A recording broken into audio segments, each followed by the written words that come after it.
Hello kids, welcome to our channel kids Bible stories.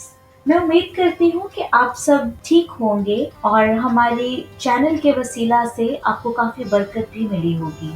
हम मूसा की कहानी सुन रहे हैं। हमने लास्ट स्टोरीज में देखा कि मूसा ने इसराइलियों को कैसे मुल्क मिस्र में से निकाला और बहरे कुलज़म को पार किया। आज की कहानी में हम देखेंगे कि खुदावंद खुदा कैसे इसराइली कौम को सेहरा में पानी मुहैया करता है और इसराइली कौम की जब अमालेकियों से जंग होती है तो खुदावंद खुदा उनको फतह बख्शता है, क्योंकि खुदावंद खुदा हमेशा हमारा मददगार रहता है। फिर बने इसराइल की सारी जमात सैन के बियाबान से चली और खुदावंद के हुक्म के मुताबिक सफर करती हुई रफदीम में आकर डेरा किया। वहां उन लोगों को पीने का पानी ना मिला। वो लोग मूसा से झगड़ा करने लगे कि हमको पीने का पानी दे। मूसा ने उनसे कहा, तुम मुझसे क्यों झगड़ते हो और खुदावंद खुदा को क्यों आजमाते हो? वहां उन लोगों को बड़ी प्यास लगी, सो वो लोग मूसा पर बुड़बुड़ाने लगे और कहा, तू हमको और हमारे बच्चों और जवानों को प्यासा मारने के लिए हमें मुल्क मिस्र से निकाल लाया है। मूसा ने खुदावंद खुदा से फरियाद करके कहा, मैं उन लोगों से क्या करूं?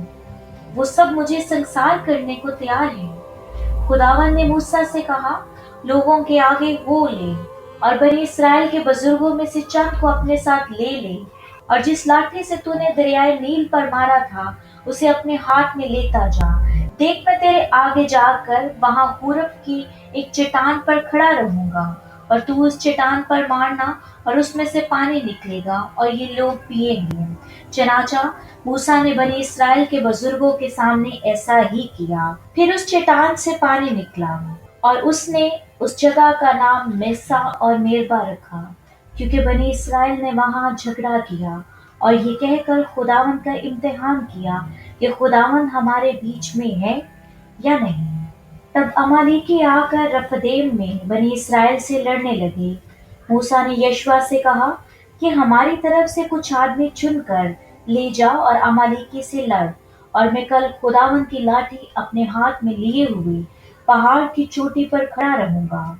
सो मूसा के हुक्म के मुताबिक यशवा अमालेकियों से लड़ने लगा और मूसा और हारून और होर पहाड़ की चोटी पर चढ़ गए।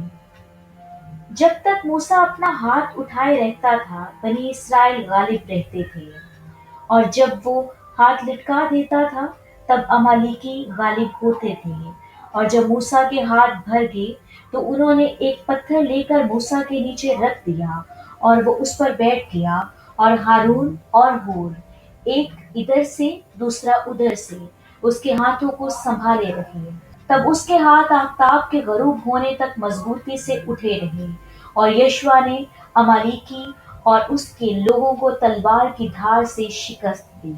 मूसा ने एक कुर्बान गाह बनाई और उसका नाम यहोवा निसी रखा। उसने कहा, खुदावन ने कसम खाई है, सो खुदावन अमालेकियों से नस्ल दर नस्ल जंग करता रहेगा। इस कहानी में हमने देखा कि खुदावन खुदा हमें कभी भी अकेला नहीं छोड़ता। वो हमारे दुश्मनों के आगे हमें ज़ेर नहीं होने देता और हमेशा हमारी मदद के लिए तैयार रहता है। वीडियो देखने का बहुत शुक्रिया। हमारी वीडियो को लाइक, सब्सक्राइब और शेयर कीजिएगा और अपनी राय कमेंट्स में हमारे साथ शेयर कीजिएगा। Thank you so much.